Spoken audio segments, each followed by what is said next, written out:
Have a wonderful day. Enjoy the story, everyone. James Sullivan, Manhattan's most arrogant heir, made an impulsive decision that changed everything. One kiss, one lie, one small-town secretary named Lily, who never imagined her first day at Sullivan Enterprises would throw her into the sophisticated world of New York's elite, but when pretending becomes passion and acting turns into desire, the heart doesn't follow scripts. The elevator climbed through 60 floors, as if carrying all of Lily Thompson's dreams and fears in its mirrored cabin. She adjusted her navy blue blazer for the 10th time, the one she'd bought specifically for this day, her first as executive secretary at Sullivan Enterprises, one of Manhattan's most powerful companies. At 28, Lily had left behind the small town of Savannah, Georgia, where everyone knew her as the teacher's daughter or the girl who worked at the library. Now, surrounded by the steel and glass of the financial district's most imposing skyscraper, she felt like a stranger in foreign territory. 47th floor, announced the elevator's metallic voice. Lily took a deep breath, feeling the subtle perfume she'd sprayed on her wrist mixing with the coffee aroma emanating from the thermos she held tightly. Her mother always said coffee was the best companion for difficult moments, and this was definitely one of them. The doors opened to reveal an environment that looked like it had stepped out of an architecture magazine. The Sullivan Enterprises lobby was a universe of Italian marble, crystal chandeliers, and a panoramic view of New York that took your breath away. Impeccably dressed employees walked with purpose, talking on cell phones or carrying expensive leather briefcases. "You must be Lily Thompson," said a female voice behind her. Lily turned to find an elegant woman of about 40, with perfectly styled blonde hair and a professional smile that didn't reach her eyes. "I'm Catherine Hayes, Director of Human Resources. Welcome to Sullivan Enterprises." "Thank you, Mrs. Hayes. I'm very excited to get started." Catherine guided her through the maze of offices, pointing out glass-walled conference rooms, a break room with an Italian coffee machine, and workstations equipped with cutting-edge technology. "You'll be responsible for Mr. James Sullivan's schedule, our CEO," Catherine explained, her voice taking on a more serious tone. "He's demanding. He expects excellence in every aspect, absolute punctuality and total discretion." Lily nodded, though her stomach gave a little flip. "I understand completely." "I doubt it," Catherine murmured so quietly that Lily almost didn't hear. They stopped in front of double doors of dark wood with a golden nameplate. "James Sullivan, Chief Executive Officer." "Your desk is right here," Catherine indicated, pointing to an elegant workspace strategically positioned to have a view of both the hallway and the CEO's entrance. "Mr. Sullivan always arrives at exactly 7:30. It's 7:25 now." Lily's heart quickened. She had arrived purposely early, but hadn't imagined she'd be so close to her first encounter with her new boss. "He prefers his coffee black, no sugar, exactly 65 degrees Celsius," Catherine continued, handing her a typed list. "His appointments must be confirmed the day before and the morning of the meeting. He hates surprises, delays, or..." The sound of the elevator arriving interrupted the explanation. Catherine visibly tensed. "He's here," she whispered. Lily felt her palms grow damp. She quickly checked her reflection in the computer screen, smoothed her brown hair that she'd pulled back in an elegant but relaxed bun, and straightened her shoulders. Firm footsteps echoed down the hallway. They weren't just footsteps, they were presence. Something in the air changed, as if the office atmosphere itself was rearranging to make space for whoever was approaching. James Sullivan appeared around the corner like a force of nature, wearing a charcoal gray suit that seemed to have been sewn directly onto his body. He was taller than Lily had imagined, easily 6'1", with dark hair slightly tousled by the morning wind, and a posture that radiated absolute authority. But it was his eyes that caught her off guard, green like emeralds, penetrating like X-rays, and completely focused on her. "Mrs. Hayes," his voice was deep, controlled, with an accent that spoke of expensive education and unshakable confidence. "I presume this is my new secretary." "Yes, Mr. Sullivan." Lily Thompson, graduated in business administration from the University of Georgia. Excellent references. "Miss Thompson," he interrupted, extending his hand, "I hope you're prepared for this company's pace." When Lily touched his hand, an electric current ran up her arm. He had a firm, warm grip and held her hand for a second longer than necessary. "I'm more than prepared, Mr. Sullivan." For a moment, something passed through his eyes, surprise, perhaps approval, but it disappeared so quickly she thought she'd imagined it. "We'll see," he said, releasing her hand and walking toward his office. "I want my coffee in 5 minutes, this week's schedule reviewed, and an analysis of pending contracts on my desk by 9 a.m. The door closed behind him with a definitive click. Catherine sighed. "Welcome to Hurricane Sullivan." But Lily remained standing for a moment.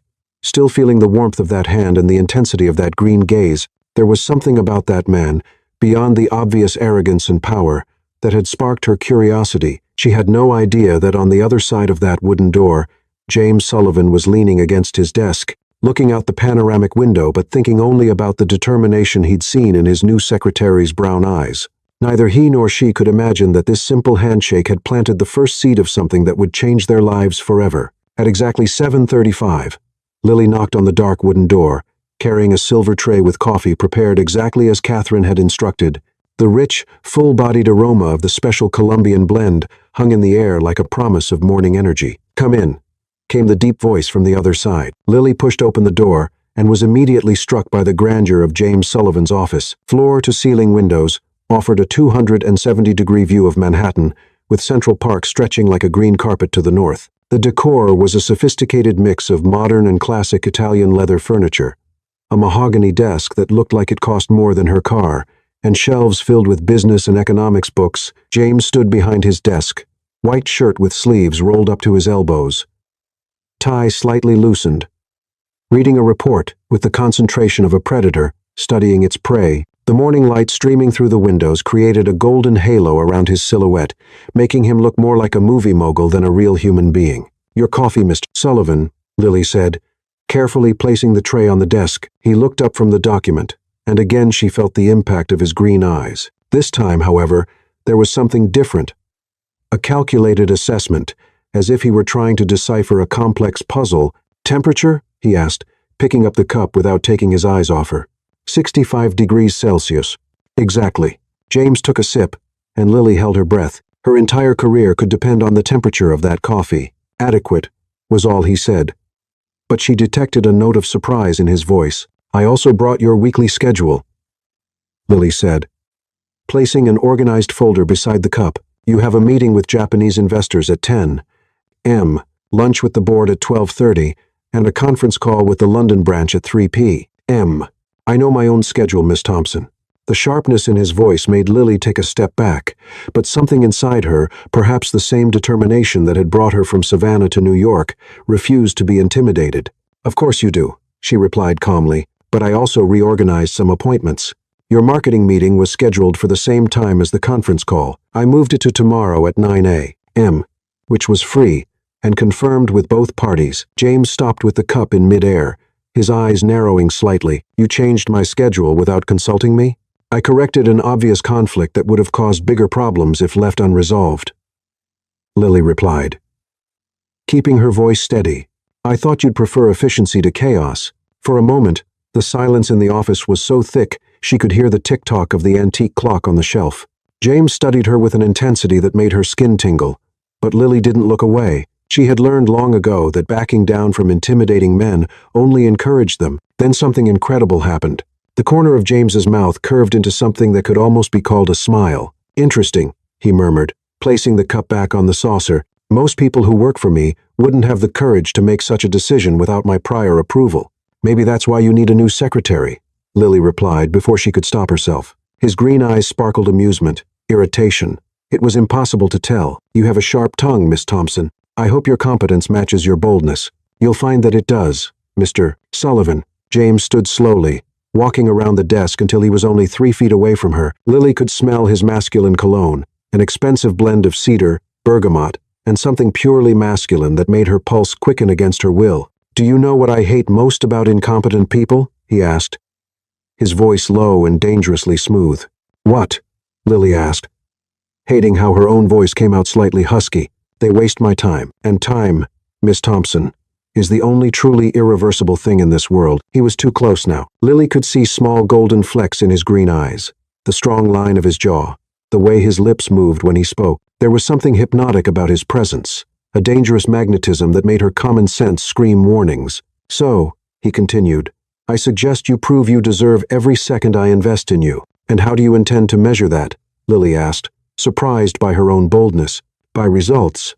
I want you to completely reorganize my filing system by the end of the week, learn the names, preferences, and history of all my major clients by Monday, and demonstrate that you can anticipate my needs not just react to them. It was an impossible list of tasks for someone on their first day, and they both knew it. But there was something about the way he challenged her, as if he were testing not just her competence but her resilience, that made Lily's blood boil with determination. "It will be done," she said simply. "It will be done, sir," he corrected. But there was a note of respect in his voice. "It will be done, Mr. Sullivan," Lily repeated, allowing herself a small smile. "Anything else?" For a moment, James just looked at her, and Lily had the strange sensation that he was seeing beyond her professional facade, straight into her soul. It was both unsettling and thrilling. "Not for now," he finally said, returning behind his desk. "But, Miss Thompson, don't disappoint me. I don't tolerate disappointments." There was an implicit promise in his words, not just of termination if she failed, but of something more complex, more personal. Lily nodded and headed for the door, aware that he was watching her every move. When she reached the door, she turned one last time. "Mr. Sullivan, I also don't tolerate being underestimated." This time, his smile was definitely real, transforming his entire face and making something dangerous stir in Lily's chest. She closed the door behind her, leaned against the cool wood for a moment, and realized her hands were trembling slightly, not from fear, but from an electric energy that was still pulsing through her veins. Catherine appeared beside her like a ghost. "How did it go?" "I survived," Lily replied, more to herself than to the HR director. But as she walked to her desk, she knew there was something dangerously addictive about the dynamic that had been established between her and James Sullivan. It was like playing with fire, knowing you could get burned, but unable to resist the heat. 3 days had passed since the first encounter between Lily and James, and she had established an efficient routine that seemed to impress even the most veteran employees at Sullivan Enterprises. Her files were impeccable. Her anticipation of James's needs was almost intuitive, and she had memorized not just the names of major clients but also personal details that facilitated negotiations. It was a particularly busy Thursday. James had back-to-back meetings since Ada Will, M, and Lily coordinated everything with the precision of a conductor leading a symphony. She was reviewing contracts when she heard loud voices coming from the hallway, something unusual in the always controlled environment of the 47th floor. "Where is my son?" the voice was commanding, accustomed to being obeyed without question. Lily looked up to see a man of about 60 walking toward her. It was impossible not to recognize Edward Sullivan, the older, more severe version of James' perfectly styled gray hair, a three-piece suit that probably cost more than her monthly salary, and an expression that suggested the entire world should bend to his will. "Mr. Sullivan," Lily stood quickly. "Your son is in a meeting with—" "I don't care who he's with," Edward interrupted, walking straight past her desk toward the office door. "This is family business." Before Lily could protest, he had already opened the door and entered without ceremony. She hesitated for a moment.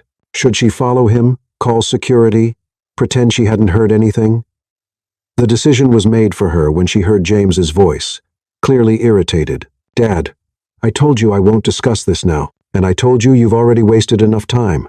Edward's voice echoed through the office. Lily found herself inadvertently approaching the slightly open door, her curiosity overcoming her professionalism. Through the crack, she could see James standing behind his desk, hands resting on the mahogany surface, shoulders tense like a taut rope. "Emily is an excellent choice," Edward continued, pacing the office like a general planning a battle. "Harvard graduate, respectable family, connections that could expand our business into Europe. She's perfect for you." "Maybe," James replied, his voice low and dangerous. "I'm the one who will have to live with her for the rest of my life." "You'll live very well with all the money and power this union will bring to the company." Lily felt her stomach tighten. An arranged marriage in the 21st century. It seemed like something out of a historical romance, not Manhattan reality. "The company already has enough money and power," James said, walking around the desk to face his father. "I don't need to sell myself like cattle to expand our empire." "Don't be dramatic. Emily is beautiful, intelligent, and from a good family. Many men would kill for an opportunity like this. Then I suggest you find one of those many men." The silence that followed was so charged that Lily could feel it even from outside the door. She knew she should walk away, return to her desk, and pretend she hadn't heard anything. But there was something in James's voice, a vulnerability hidden beneath all that arrogance, that kept her glued to the spot. "James." Edward's voice became softer, more manipulative. "You're 32 years old. You're not getting any younger. Emily is 26, at her best age for having children, and her family and ours are compatible in every aspect. It's a logical union. Logical. James repeated the word like it was a curse. And where does love fit into all this, Dad? Edward laughed. A dry, humorless sound. Love. Do you really believe in that romantic nonsense?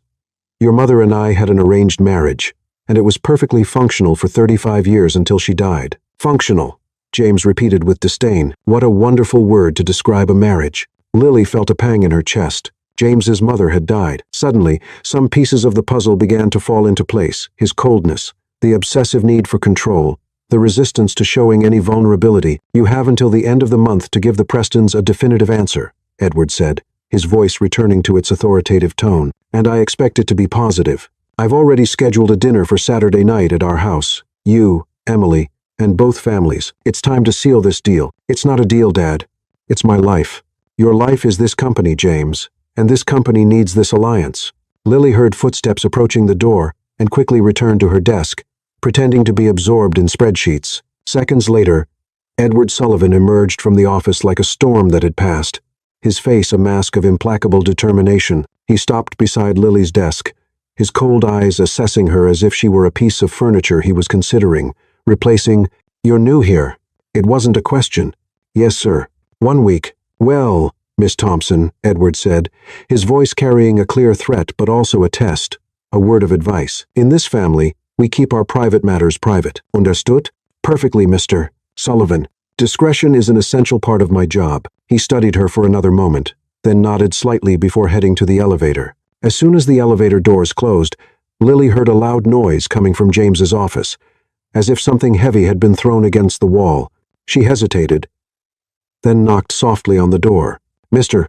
Sullivan, is everything okay? Come in." She opened the door to find James looking out the window, hands buried in his pockets, shoulders tense. A crystal vase that used to sit on the shelf was in pieces on the floor. "Sorry about the mess," he said without turning. "I'll pay for the cleaning." "Don't worry about it," Lily said gently, getting a broom from the cleaning closet. "Accidents happen." He finally turned to look at her, and she was surprised by the exhaustion she saw in his green eyes. It wasn't exactly an accident. Lily began sweeping up the crystal pieces, choosing her words carefully. "Sometimes, it's better to break a vase than to break something that can't be fixed." James watched her work, something changing in his expression. "You heard the conversation. It wasn't a question, and Lily decided honesty was the best policy. I heard part of it. I'm sorry. It wasn't my intention." "And what's your opinion on arranged marriages, Miss Thompson?" The question caught her by surprise. She stopped sweeping and looked at him directly. "I think every person deserves to choose who they'll spend the rest of their life with. And that love isn't romantic nonsense. It's the only thing that makes life truly worth living." Something passed through his eyes, surprise, perhaps even gratitude. "What an optimistic view. What a realistic view." She corrected. "Happiness isn't a luxury, Mr. Sullivan. It's a right." For a moment, they simply looked at each other across the office, a silent understanding passing between them. Then, James looked away, his professional mask slipping back into place. "I need you to cancel my Saturday night appointments," he said, returning to his desk. "It seems I have a family dinner to attend." The resignation in his voice made Lily's heart tighten. She finished cleaning up the crystal shards, but before leaving, she turned one last time. "Mr. Sullivan, sometimes courage isn't about fighting giant monsters. Sometimes it's just saying no at the right time." She left before he could respond, but not before seeing a flash of something hope, perhaps cross his face. Outside the door, Lily leaned against her desk and took a deep breath. She had just crossed an invisible line, offering something dangerously close to personal advice to her boss. But something about the vulnerability she had seen in his green eyes made her not regret it. She just had no idea that within a few days, her words about courage would be tested in a way she could never imagine. Saturday arrived with a fine rain that left Manhattan wrapped in a melancholic atmosphere. Lily had spent the weekend exploring the city, trying not to think about the dinner James was being forced to attend that night, but it was useless. Since Thursday, she couldn't get the resignation she had seen in his green eyes out of her mind. Monday arrived with Sullivan Enterprises' typical morning chaos. Lily arrived at 7:15, as always, but found James already in his office, apparently having worked for hours. There was something different about him, and even more intense tension than usual, like a violin string stretched to its limit. "Good morning, Mr. Sullivan," she said, entering with the perfectly prepared coffee. "How was your weekend?"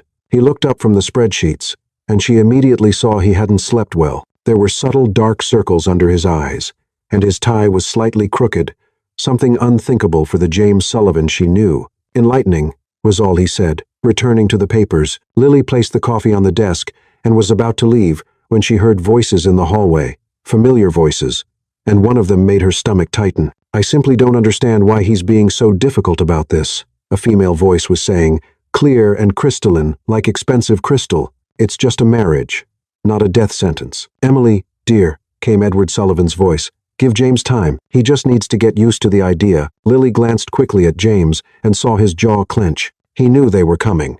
The door opened without ceremony, apparently.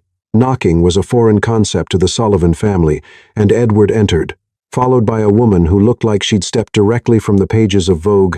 Emily Preston was everything Lily had imagined she would be.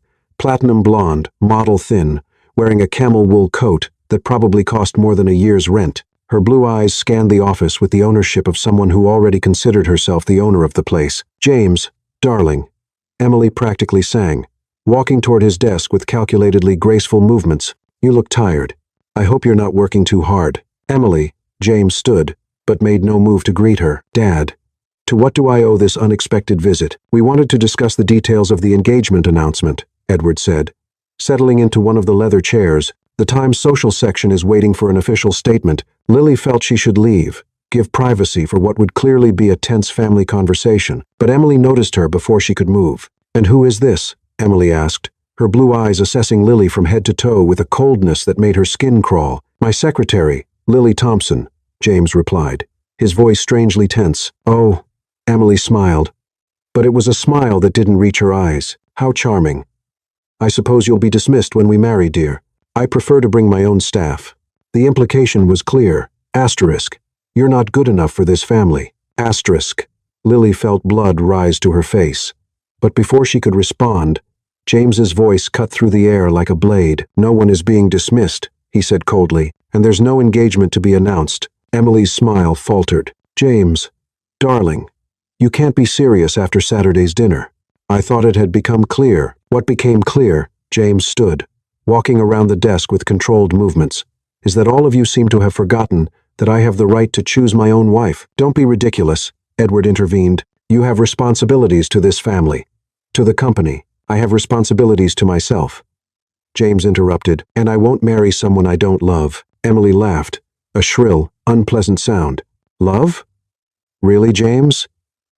You can't be so naive. Marriage is about partnership, about building empires together. Love is for ordinary people." Something about the way she said times ordinary people asterisk, looking directly at Lily, made hot anger explode in Lily's chest. It was the same condescending tone she'd faced all her life from people who thought they knew her worth based on her bank account or zip code. Maybe Lily heard her own voice before she even realized she was going to speak. Love is exactly what makes someone extraordinary. The silence that followed was deafening.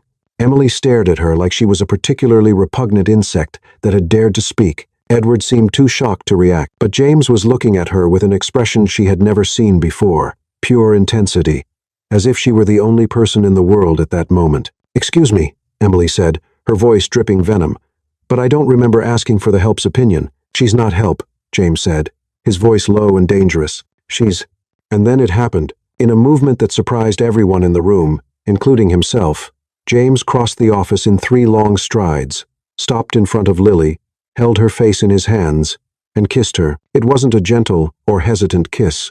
It was a kiss that contained months of frustration, years of life lived on other people's terms, decades of repressed emotions. It was a kiss that spoke of possibilities, of freedom, of choice. Lily felt the world disappear around her. There was only the warmth of James's hands on her face, the taste of coffee and something purely masculine on his lips, his scent enveloping her like a promise. For one insane moment, she allowed herself to melt into that kiss, returning it with an intensity that surprised her. When they finally separated, she could see her own shock reflected in his green eyes. But then the mask returned to place, and James turned to face the room in deadly silence. "Dad, Emily." His voice was perfectly controlled, as if kissing his secretary in the middle of a business meeting was something he did every day. "I'd like you to meet my girlfriend." "Your what?" Emily stammered, her perfect face finally showing real emotion. "Total shock. Lily and I have been together for 3 months," James continued, improvising with an ease that was both impressive and terrifying. I didn't want to make it public until I was sure it was serious. Now I am. Lily felt like she was having a lucid dream, aware that none of this was real, but unable to wake up. James slid an arm around her waist, pulling her to his side with an intimacy that made her heart race. This is absurd. Emily finally found her voice. You can't be serious. She's just an incredible woman, James completed, his voice gaining a protective intensity that made something dangerous stir in Lily's chest. Intelligent, brave, authentic, everything I've always wanted in a partner. Edward had stood up, his face red with indignation. James, this is unacceptable. You can't throw away years of planning because of a whim. It's not a whim, James said calmly. It's love. The word hung in the air like a bomb about to explode. Lily could feel James's heart beating against her arm, fast and irregular. He was improvising, she knew. But there was something about the way he said times, love times, that made her breath catch. This won't end like this, Emily said, her voice trembling with anger. My family won't accept this humiliation. Then I suggest you find another groom, James replied coldly, because this one is already taken. Emily looked between James and Lily as if she was seeing aliens, then turned and left the office with furious steps, leaving only the echo of her expensive heels on the marble. Edward remained for a moment longer, his gaze alternating between his son and Lily, with a mixture of anger and something that almost seemed like respect. This isn't over, James, he finally said. Yes, Dad, James replied calmly. It is. When the door closed behind Edward, the silence in the office was absolute. James still had his arm around Lily's waist, and she could feel tension emanating from him like heat. Slowly, he released her and took a step back. When their eyes met, there was a vulnerability in them she had never seen before. I'm sorry, he said, his voice softer. I didn't have the right to. You had every right, Lily interrupted, surprising them both with her firmness. No one should be forced to marry someone they don't love. They looked at each other across the office, the weight of what had just happened hanging between them like a third presence. The kiss still burned on Lily's lips, and she could see in James's dilated pupils that he felt the same. So, she finally said, trying to inject lightness into her voice, dating for 3 months. You could have at least warned me when our anniversary would be. To her surprise, James laughed, a genuine, rich sound she had never heard before. First week of January, he said. We met at a business conference in Boston. Ah. Lily nodded solemnly. Of course, how could I forget? And so, with a joke and a shared smile, they took the first step into a lie that would change their lives forever. The rest of the morning passed in a strange haze. Lily executed her tasks on autopilot, answering phones, organizing meetings, reviewing contracts. But her mind was completely focused on the kiss that still burned on her lips, and the colossal lie James had created in a moment of desperation. At 11:30, when the last client left James's office, he appeared in the doorway with an expression that mixed determination and nervousness. Miss Thompson, could you come to my office, please? We need to talk. Lily saved the document she was working on and followed him. Aware that the other employees on the floor were watching with poorly disguised curiosity, news traveled fast at Sullivan Enterprises, and she was sure Emily's dramatic visit had already become the topic of the day. James closed the door behind her and gestured to one of the leather chairs in front of his desk. But instead of sitting behind the desk, he pulled another chair and positioned himself facing her, a more intimate configuration that made Lily's heart quicken. First, he began, running a hand through his dark hair. I want to apologize again for everything that happened this morning. You shouldn't have been put in that position. James, she said softly, using his first name for the first time. You were being pressured to marry someone you clearly don't love. I understand why you acted impulsively.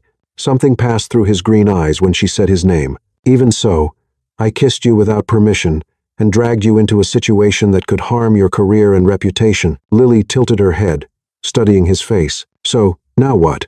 What happens now? James leaned forward, resting his elbows on his knees. I have a proposal, and I know it's asking a lot, but you want me to keep pretending to be your girlfriend? Lily completed. He nodded, looking almost embarrassed. Emily won't give up easily. Neither will my father. If they find out it was just a desperate impulse, they'll intensify the pressure. But if they believe I have a serious relationship with you, they'll back off. Lily finished the thought. For a while, at least long enough for me to find a permanent way to deal with the situation. Lily leaned back in her chair, crossing her legs. It was a surreal situation being paid to pretend to date one of Manhattan's most powerful men, but there was something about the vulnerability James was showing, the way he had defended her against Emily's cruel words, that touched something deep in her heart. For how long, she asked. A few months, maybe 6 at most, long enough to convince them I won't change my mind. And what exactly would this involve? James seemed to have thought about this. Attendance at some social events, occasional family dinners, maybe some strategic public appearances. Nothing intimate, he added quickly, his cheeks flushing slightly. Lily almost smiled. After that apocalyptic kiss this morning, the idea that they could keep things times, not intimate times, seemed almost comical. And what would my compensation be for this service? Double your current salary, plus a $50,000 performance bonus at the end of 6 months, and a letter of recommendation that will open doors at any company in Manhattan. Lily did the mental math. With that money, she could pay off her college debts, help her mother with medical expenses, and still have an emergency fund. It was too tempting an offer to refuse. There are some conditions, she finally said. James straightened. Of course. What are they? First, no surprise kisses. If we need to keep up appearances in public, give me advance notice so I can prepare myself mentally. He nodded, though something in his eyes suggested he was remembering this morning's kiss as much as she was.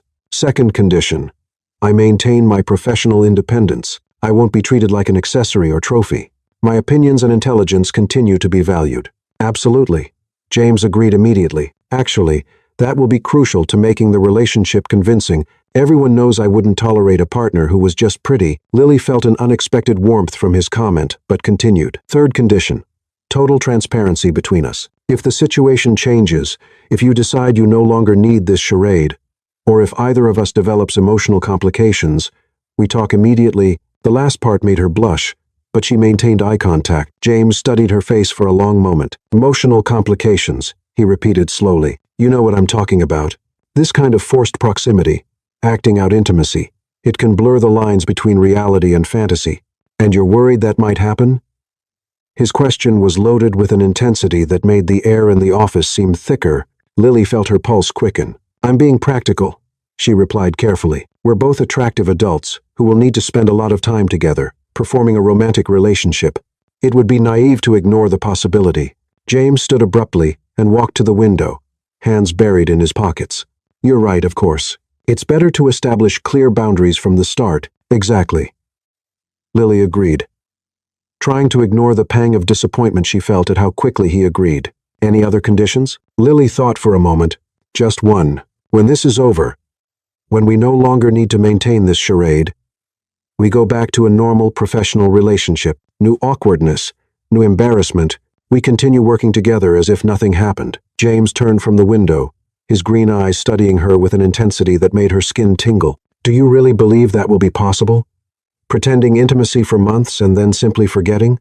His question echoed her own fears, because the truth was that even now, even knowing it was all an act, she couldn't stop thinking about the warmth of his hands on her face, the taste of his lips, the way her whole body had reacted to that kiss. It has to be possible, she said firmly, because the alternative is too complicated for both of us. James nodded slowly, returning to his chair. So, we have a deal. Lily extended her hand. We have a deal. When their hands touched to seal the agreement, the same electric current from the morning passed between them. Both felt it, and both quickly released their hands as if they had touched something dangerous. Well, James said, his voice slightly unsteady, I suppose we need to start rehearsing our love story. I suppose we do, Lily agreed, trying to ignore how her heart raced at the word times love asterisk, even though it was just acting. How about we start with dinner tonight?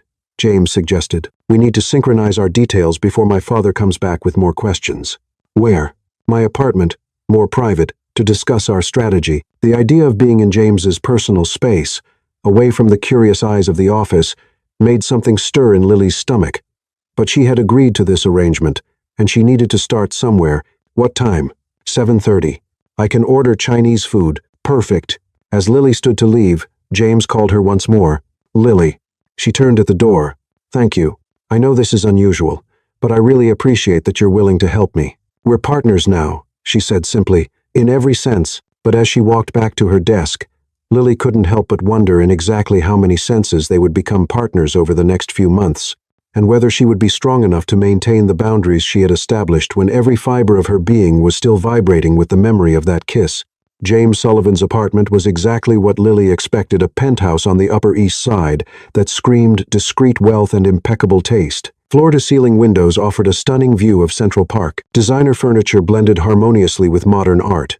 and every detail seemed to have been carefully curated by professionals. Lily arrived at exactly 7:30, wearing a simple, elegant navy blue dress, the most sophisticated she owned. James greeted her at the door, wearing dark jeans and a white button-down shirt with rolled-up sleeves, a more relaxed version of himself that made her realize how much younger, more accessible he seemed away from the corporate environment. "Punctual as always," he said, smiling as he led her inside. "May I take your coat?" When he helped remove the light coat from her shoulders, his fingers lightly brushed her skin, sending small electric shocks up her arm. If he noticed her reaction, he didn't show it. "Your home is beautiful," Lily said, looking around the open space that combined living room, dining room, and a gourmet kitchen equipped with appliances that probably cost more than her car. "Thank you. I bought it 3 years ago. But I admit I spend so little time here that sometimes it feels more like a luxury hotel than a home." There was a melancholy in his voice that made Lily look at him more closely. "You work too much. Family habit," he replied with an ironic smile. "My father always said that work is what separates winners from losers. And what do you think?" James stopped in the middle of the room, considering the question. "Lately, I've started to think that maybe he's wrong, that maybe there's more to life than winning the next client or closing the next deal." It was a surprisingly vulnerable admission, and Lily felt something stir in her chest. Before she could respond, the doorbell rang. "Our food's here," James said, seeming almost relieved by the interruption. While he dealt with the delivery person, Lily examined the photographs on the shelves. There were some of James younger, with his parents, where she could see an elegant woman with brown hair and a warm smile, clearly his mother. There were also photos of him in college, at graduation, receiving business awards, but what struck her most was the absence. No photos with girlfriends, no images of intimate or personal moments. It was as if his emotional life was unexplored territory. "Find something interesting?" James asked, returning with aromatic bags of Chinese food. "Just trying to get to know my boyfriend better," Lily replied with a smile. "After all, if we're going to convince your family, I need to know intimate details about your life." They settled on the Italian leather sofa, using the coffee table as an improvised dining table. James had ordered a variety of dishes: orange chicken, Mongolian beef, fried rice, spring rolls enough to feed 4 people. "So," Lily said, serving rice on her plate, "tell me about our love story. How exactly did we meet at this business conference in Boston?" James took a sip of red wine he had opened to accompany the meal. "The Northeast Business Innovation Conference in January, 3 days at the Fairmont Copley Plaza Hotel. Did you actually go to this conference?" "I did. And you?" Lily laughed. "James, I was working at a library in Savannah in January. Not exactly the type of person who attends $5,000 business conferences." "Right," he said, looking slightly embarrassed. "So, we need to adjust our story. How about you were working as a freelance consultant for an Atlanta company that hired me to present at the conference?" "Better. And how did we meet specifically?" James leaned back on the sofa, his eyes sparkling with something that almost seemed like amusement. "You were in the audience during my talk on transformational leadership in the 21st century. After the presentation, you approached me to ask a question about how to apply these theories to smaller companies. And you were impressed with my question." "Devastated," he said, his tone becoming softer, more intimate. "You challenged a specific point in my presentation with a perspective I had never considered. I invited you for coffee to discuss it further." Lily felt her pulse quicken at the intensity in his voice, as if he were actually recalling a cherished memory instead of inventing a story. "And then we spent 3 hours in the hotel lobby talking about business, life, dreams. You told me about growing up in the South, about your teacher mother, about how you always wanted to prove you were more than what people expected from a small-town girl." The precision of the details surprised her. "How do you know about my mother being a teacher?" "It's in your personnel file," James admitted. "Sorry. I wanted to better understand who you were when I hired you." There was something touching about the idea that he had been interested enough to investigate her background. "And what else did you discover about me?" "That you graduated magna cum laude, despite working part-time to help with household expenses.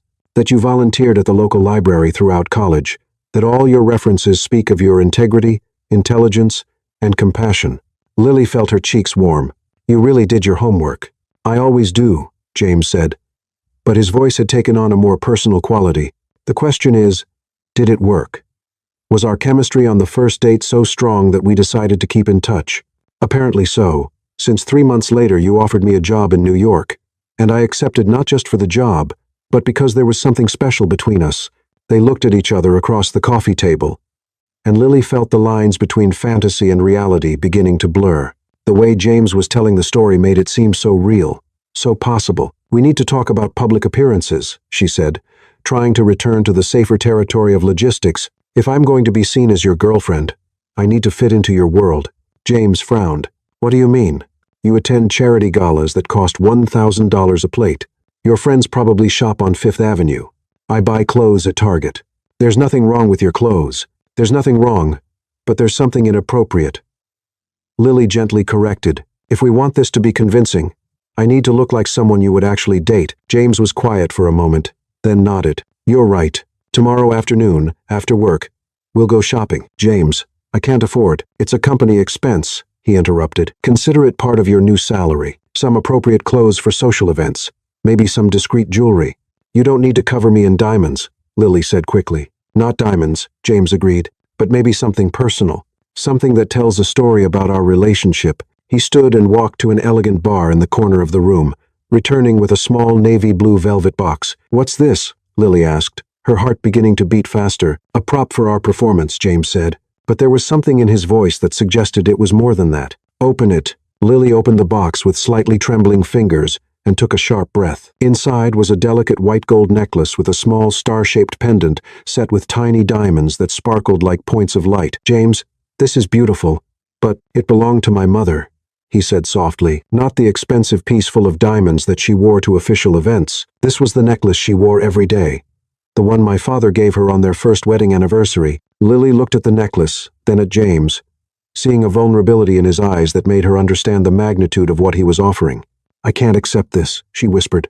"It's not forever," James said, but his voice suggested otherwise. "Just while we're performing. But it needs to be something real, something with history. People in my family can detect falseness from miles away." Lily gently touched the necklace, feeling the weight of the trust he was placing in her. "Are you sure?" "I'm sure." "Then can you help me put it on?" James nodded, taking the necklace from the box. Lily turned around, lifting her hair, exposing her nape. When he approached from behind to fasten the clasp, she could feel the warmth of his body, the scent of his cologne, his breath lightly touching her skin. His fingers brushed her nape as he adjusted the necklace, and Lily had to make a conscious effort not to shiver. When he finished, his hands remained on her shoulders for a moment longer than necessary. "Perfect," he murmured, his voice so close to her ear that she felt shivers run down her spine. Lily turned slowly to face him. They were dangerously close now. She could see the golden flecks in his green eyes, the way his pupils had dilated slightly. "James," she whispered, a warning and an invitation at the same time. For a moment, the world stopped. He leaned imperceptibly toward her, and she felt her eyes close, her lips part in anticipation. James's phone ringing cut through the moment like a razor. They separated quickly, both breathing a little harder than normal. "I should answer that," James said, running a hand through his hair. "Of course," Lily agreed, unconsciously touching the necklace at her throat. While James spoke on the phone in low tones, Lily looked at herself in the window's reflection. The necklace looked perfect against her skin, delicate, but distinctive. But more than that, she could see in her own eyes something that deeply worried her. She was beginning to forget that all of this was just an act. The weekend arrived with a mixture of nervousness and anticipation that kept Lily awake late on Friday. James had spent the week preparing her for Sunday's dinner at the Sullivan Mansion, an event he described as a social trial by fire, where she would be evaluated by all the important family members. "My grandfather William is the key," James had explained while they returned from shopping on Fifth Avenue, where he had insisted she choose a completely new wardrobe. "If you win over old Bill, you'll have a powerful ally. He still has considerable influence over my father." Now, standing in front of the mirror in her Brooklyn apartment, Lily adjusted the teal silk dress they had chosen together. It was elegant, without being ostentatious, sophisticated, but not intimidating. James's mother's necklace glowed softly against her skin, constantly reminding her of the trust he had placed in her. The doorbell rang at exactly 5:30. James looked impeccable in a dark gray suit, but Lily could detect tension in his shoulders, in the way he checked his watch 3 times on the way to the limousine. "You're nervous," she observed as they settled into the luxury vehicle's back seat. "I am," James admitted, surprising her with his honesty. "This isn't just any performance, Lily. My family, they know how to find weak spots and exploit them. If they suspect we're faking, they won't suspect," Lily said with more confidence than she felt. "We've practiced our story a dozen times. We know intimate details about each other's lives. We'll be fine." James took her hand, intertwining their fingers. Together. The Sullivan Mansion was an imposing property in the Hamptons that looked like it had stepped out of a movie about American aristocracy. Perfectly manicured gardens surrounded a colonial-style house with white columns and arched windows that glowed with golden light. When the limousine stopped at the circular entrance, Lily could see elegant silhouettes through the main room's windows.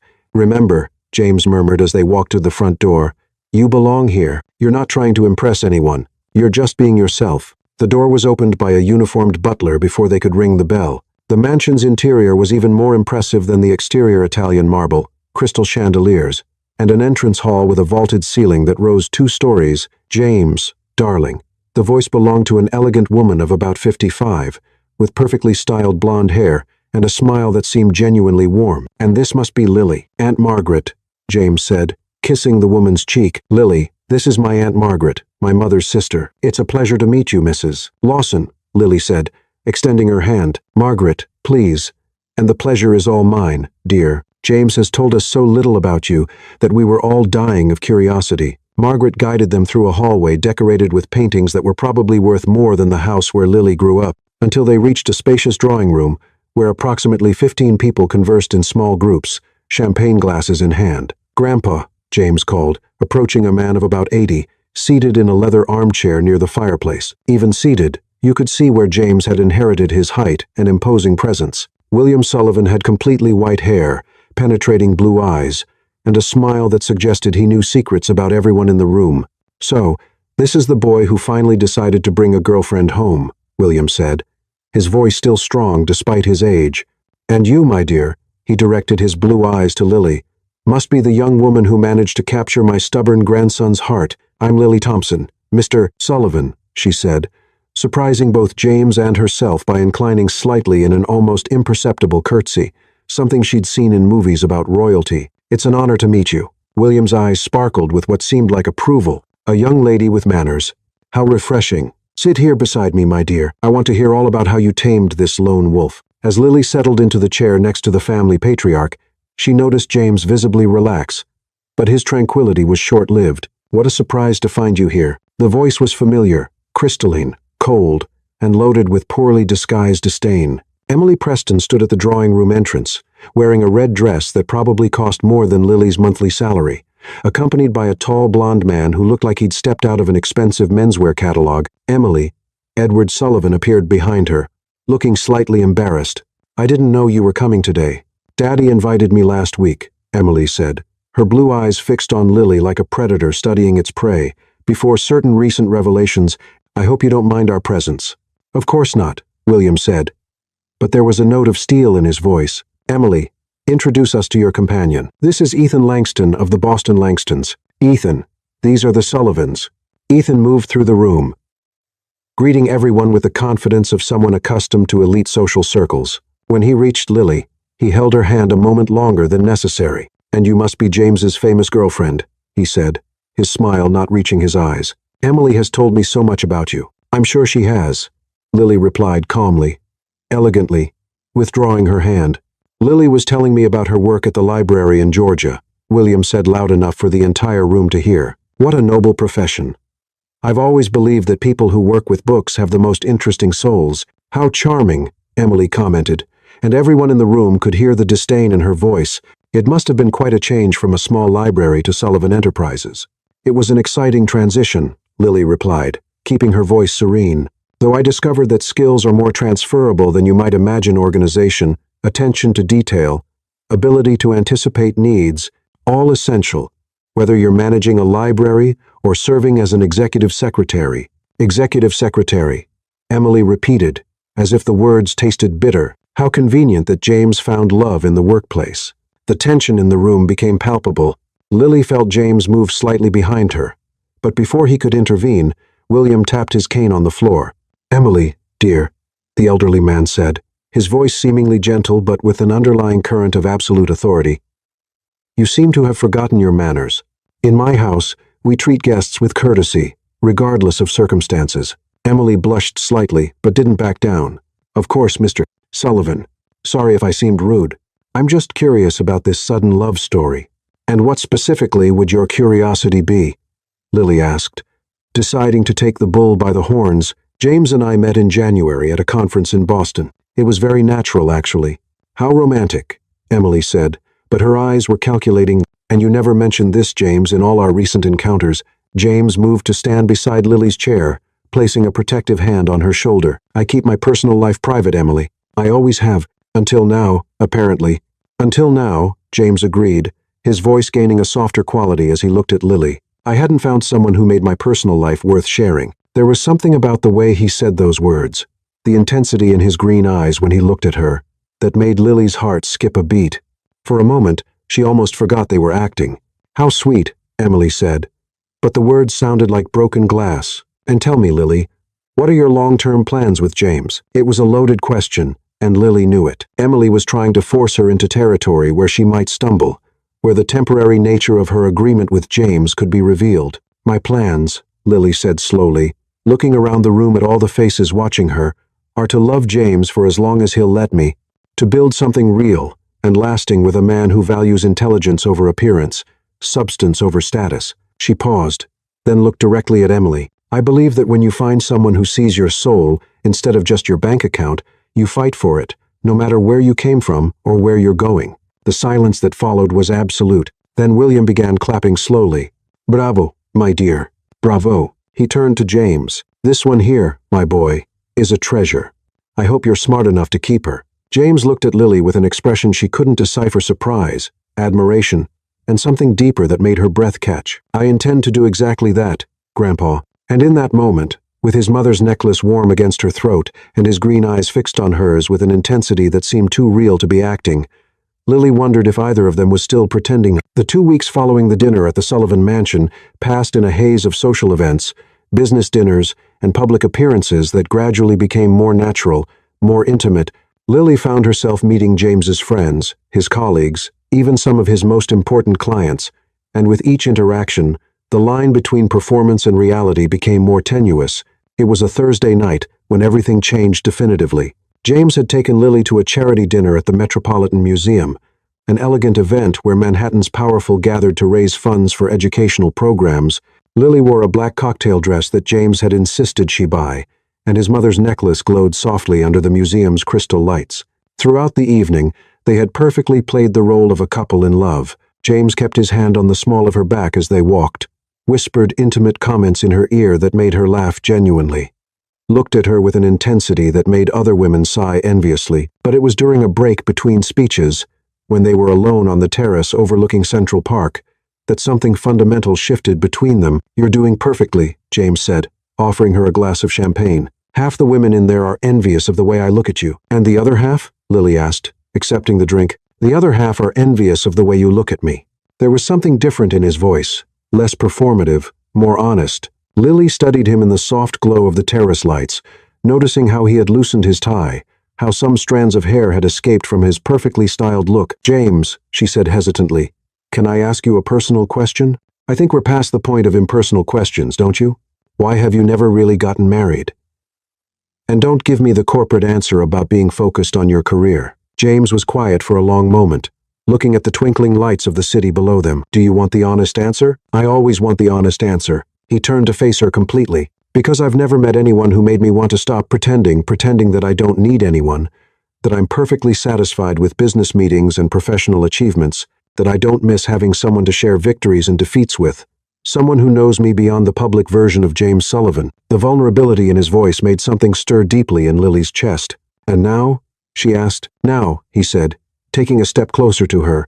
I'm starting to remember what it's like not to feel alone. The air between them became charged with electricity. Lily could feel the warmth emanating from his body, could see how his green eyes had darkened slightly in the terrace's golden light. James, she whispered. A warning and an invitation. I know, he said, but didn't step away.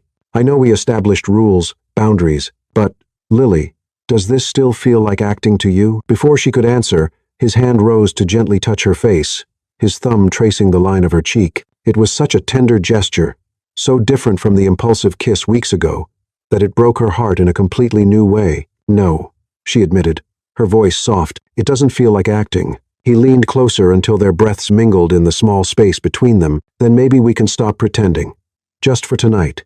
When their lips finally met, it was completely different from the first kiss. There was no desperate urgency or need to convince an audience, It was slow, exploratory, full of a tenderness that made unshed tears burn behind Lily's eyes.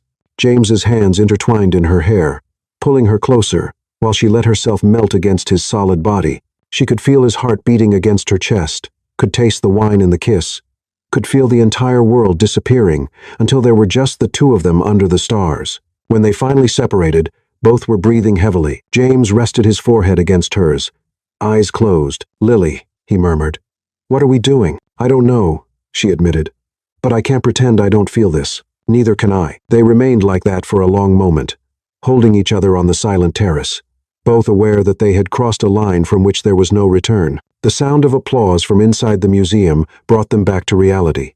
They separated slowly, both trying to recompose their social masks. "We should go back," James said, but his voice was unsteady, and he still hadn't completely let go of her hand. "We should," Lily agreed, but didn't move. For the rest of the evening, they maintained appearances, perfectly smiling at other guests, participating in polite conversations, posing for photos for the society column, but there was an underlying tension between them, a constant awareness of each other that made every accidental touch a small, pleasurable torture. In the limousine on the way home, they sat on opposite sides of the back seat, as if physical proximity was too dangerous. The silence wasn't uncomfortable, but it was loaded with unspoken things. "Lily," James finally said as they were arriving at her Brooklyn apartment. "I know," she interrupted him gently. "I know this complicates everything. That it wasn't in the agreement." "This isn't about the agreement," he said intensely. "This is about the fact that I can't pretend anymore that you're just my employee pretending to be my girlfriend." Lily looked at him across the small but significant distance between them in the back seat. "So, what am I?" He hesitated, running a hand through his hair. "You're the first person in years who makes me want to be honest about everything. And that scares you." "It terrifies me," he admitted with an ironic smile. The limousine stopped in front of Lily's building. She knew she should get out immediately, maintain some distance until they both could process what had happened. But there was something in James's gaze that kept her glued in place. "James," she said softly, "what do we do now?" "I don't know," he replied honestly, "but I know I can't pretend that tonight didn't happen.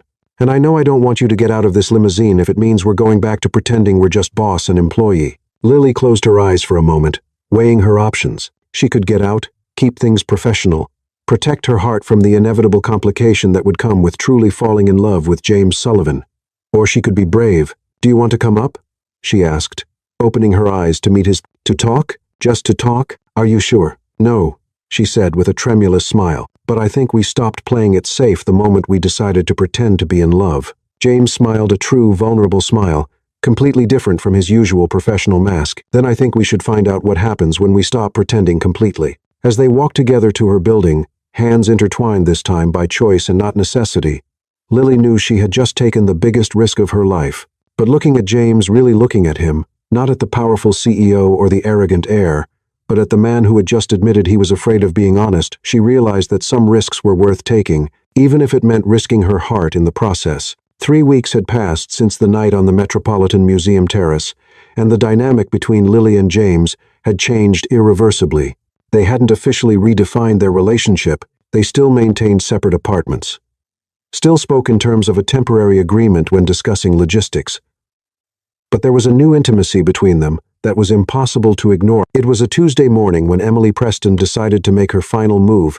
Lily was reviewing contracts at her desk when she heard the familiar click of expensive heels on the corridor marble. She looked up to see Emily walking toward her with the predatory confidence of someone who believed she held all the cards. "Miss Thompson," Emily said, stopping in front of Lily's desk with a smile that didn't come close to reaching her eyes. "What a surprise to find you still here." "Good morning, Emily," Lily replied calmly, not getting up from her chair. "James is in a meeting with Japanese investors if you'd like to schedule an appointment." "Oh, it's not James I want to talk to," Emily interrupted, sitting in the chair reserved for visitors as if she owned the place. "It's you." Something in Emily's tone made Lily's internal alarms go off, but she kept her expression neutral. "About what?" Emily crossed her legs elegantly, adjusting her light pink Chanel suit skirt. "About this pathetic charade you two are staging." Lily's heart skipped a beat, but years of growing up in the South had taught her to maintain composure under pressure. "I'm sorry. I don't understand what you're talking about." "Please," Emily laughed, a cold, calculated sound. "Do you really think I'm stupid? A 3-month relationship that no one knew about?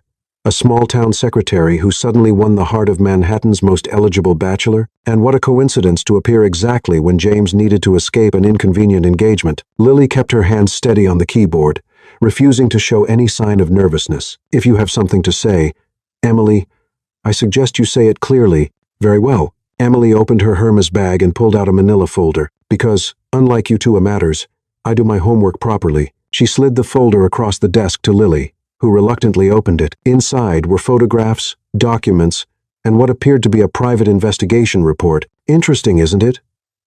Emily continued with evident satisfaction. No evidence of you two together before 3 weeks ago, no photos, no joint transactions, no digital footprint of a relationship, and then suddenly, you're Manhattan's most passionate couple. Lily leafed through the papers, feeling a chill in her stomach as she realized how meticulous Emily's investigation had been. There were even photographs of them on the museum terrace, but taken from an angle that made it look like they were just having a formal conversation. You hired a private detective? Lily asked, unable to completely hide her surprise. I protect my investments, Emily replied coldly. And James Sullivan is a 20-year investment by my family. James isn't an investment. He's a human being with the right to choose his own life. Emily laughed again. How adorable the little country girl defending her Prince Charming. But you don't understand how this world works, do you? People like James don't choose people like you. They might play with you for a while, but in the end, they always return to where they belong. The condescension in Emily's voice awakened something fierce within Lily, an anger that had been fueled by years of people assuming they knew her worth based on her background. People like me? Lily asked, her voice still calm but with an undercurrent of steel. And what kind of person am I exactly, Emily? The kind who needs to lie and deceive to get a man that any woman of true quality could have honestly. It was at that moment that James's office door opened, and he emerged, accompanied by 3 men in expensive suits, the Japanese investors. He was smiling, clearly satisfied with the meeting's outcome, until his eyes found Emily sitting at Lily's desk. Emily, he said, his voice immediately becoming colder. I didn't know you were here. James, darling. Emily rose gracefully. I was just having an enlightening conversation with your girlfriend. Lily saw James notice the open folder on her desk, saw how his jaw tightened as he processed what was happening. But before he could intervene, she stood and walked around the desk to face Emily directly. You know what, Emily, Lily said, her voice clear enough for everyone on the floor to hear. You're right about one thing. I am different from you. Exactly my point. I work for what I have, Lily continued, not allowing Emily to interrupt her. I don't expect my family name or my father's bank account to open doors for me. I don't hire detectives to spy on people when I can't get what I want. And I definitely don't put down other women because I feel threatened. Emily's mask of superiority began to slip. You don't know anything about my life or my qualifications. I know enough, Lily replied, taking a step closer. I know you see James as a prize to be won, not as a person to be loved. I know you're so used to getting what you want that you can't accept that someone might genuinely prefer another person's company. And you think he really prefers you? Emily asked, her tone becoming more desperate. The little library girl who doesn't know the difference between a salad fork and a dessert fork? Maybe not, Lily admitted, surprising Emily with her honesty. But I know that when James looks at me, he sees who I really am. He doesn't see a strategic alliance or a convenient business merger. He sees a woman who challenges him, who supports him, who loves him for the man he is, not for the last name he carries. The word times loves.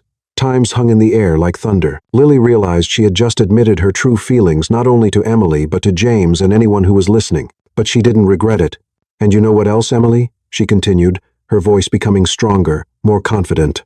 Even if our love story started unconventionally, even if we had to pretend at first, what I feel for James now is more real than anything you could offer him in 1,000 years of arranged marriage. Emily looked between Lily and James, who had approached and was now standing behind Lily, not touching her, but clearly allied with her. This won't last, Emily said, but her voice had lost all its previous confidence. When the novelty wears off, when you realize you don't belong in his world, you'll leave, and I'll be here waiting. Then I suggest you find something better to do with your time, James said, his voice low and dangerous, because you'll be waiting forever. He moved to stand beside Lily, not for show or strategic necessity, but by choice.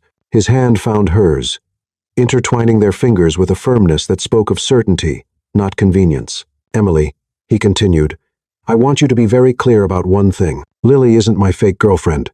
She's not a temporary distraction or a way to avoid family responsibilities. She's the woman I love, and if you or anyone else tries to harm or humiliate her again, you'll discover exactly how protective I can be." The silence that followed was absolute. Even the Japanese investors, who probably didn't fully understand what was happening, could feel the intensity of the moment. Emily looked at their intertwined hands, at the determined expressions on both faces, and finally seemed to understand that she had lost completely. "This is a mistake," she said. But it sounded more like a last gasp of desperation than a real threat.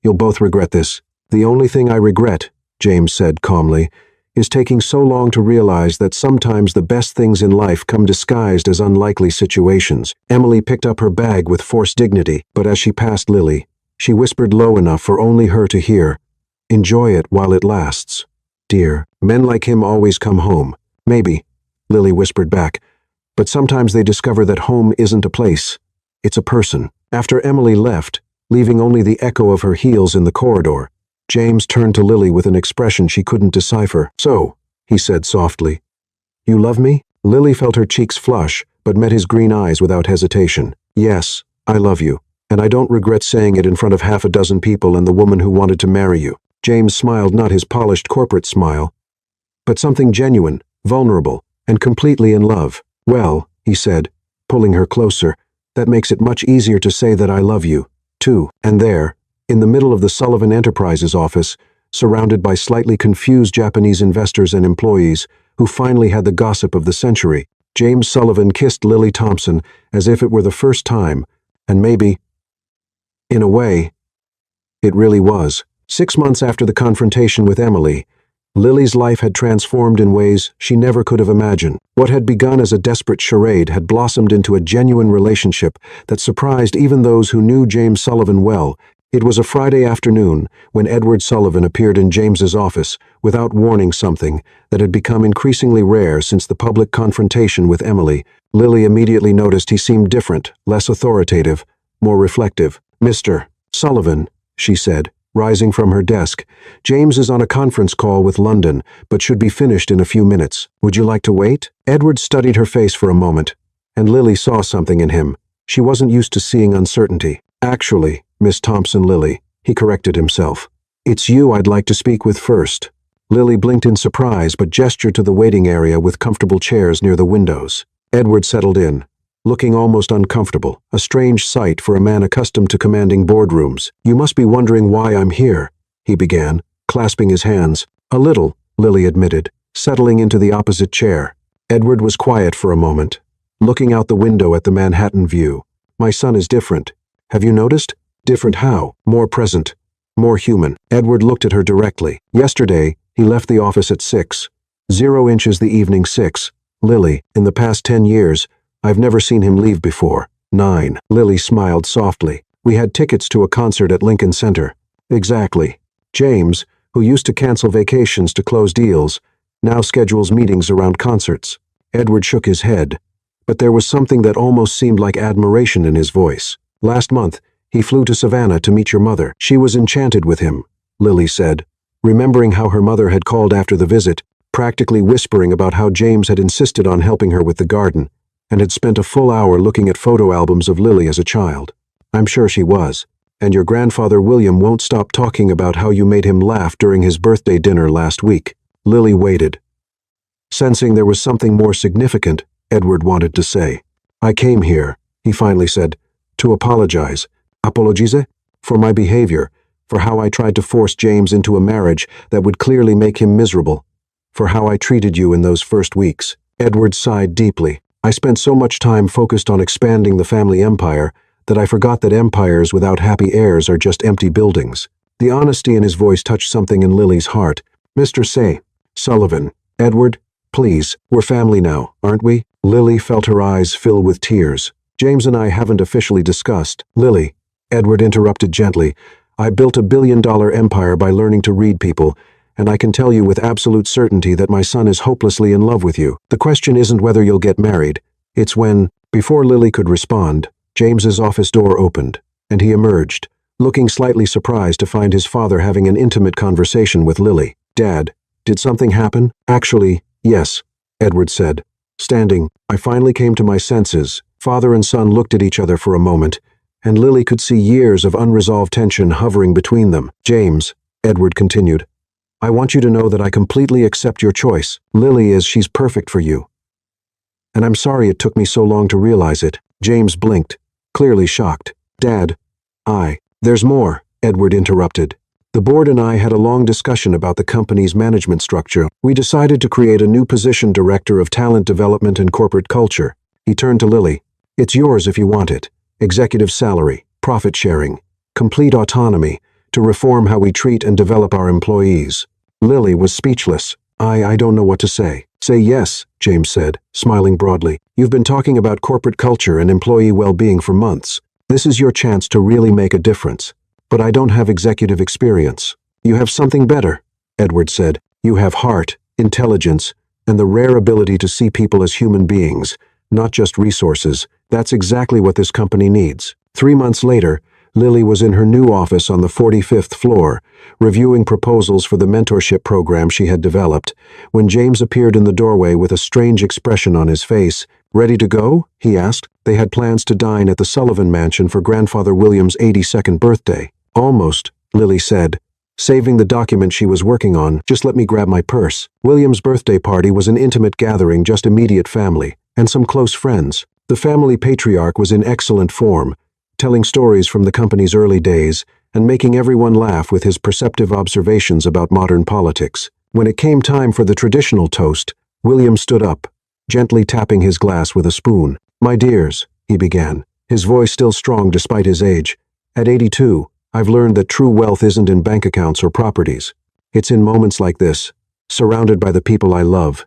He looked directly at James and Lily. And it's in seeing the people we love find their own true happiness. That's when James stood up, looking simultaneously nervous and determined. Actually, Grandpa, since we're talking about true happiness, Lily watched him with growing surprise as he pulled a small velvet box from his jacket pocket. Her heart stopped completely when he knelt beside her chair.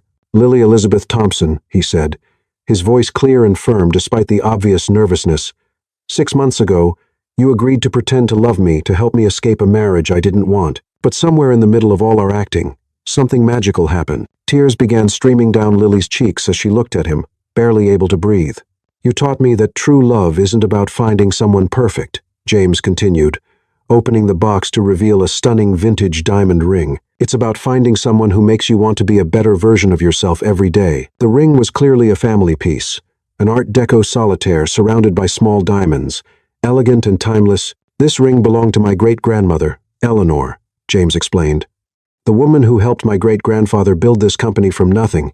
She was brave, intelligent, compassionate, exactly like you. Lily couldn't speak, could only look between the ring and James's green eyes filled with love and hope. So, my love, do you want to stop pretending completely? Will you marry me for real? Yes, Lily whispered, then louder. Yes, yes, 1,000 times yes. The room exploded in applause and tears as James slipped the ring on her finger and kissed her as if there was no one else in the world. About time, William shouted, clapping. I was starting to think I'd have to plan this proposal myself. 6 months later, on a perfect spring morning, Lily walked down the makeshift aisle in the Sullivan Mansion's gardens, wearing her dream wedding dress and the necklace that had belonged to James's mother. Her own mother was in the front row, crying proudly, while William, acting as honorary officiant, waited at the altar with James. When Lily reached James and saw the tears of joy in his green eyes, she knew with absolute certainty that sometimes the most beautiful lies transform into the most precious truths, and when they kissed as husband and wife, sealing a union that had begun with a desperate kiss and blossomed into true love, the entire Sullivan property echoed with applause and laughter, because sometimes, when you least expect it, an unexpected kiss can change everything. And sometimes, just sometimes, happy endings happen to people brave enough to risk their hearts on the possibility of true love. Sometimes life's most desperate moments lead us exactly where we need to be. What began as a desperate lie transformed into the purest truth Lily and James had ever known. They discovered that true love doesn't follow scripts, it writes its own story, one brave page at a time. And maybe that's what makes every love story unique, the courage to believe we deserve to be loved exactly as we are. Because in the end, we're all just looking for someone who sees us, really sees us,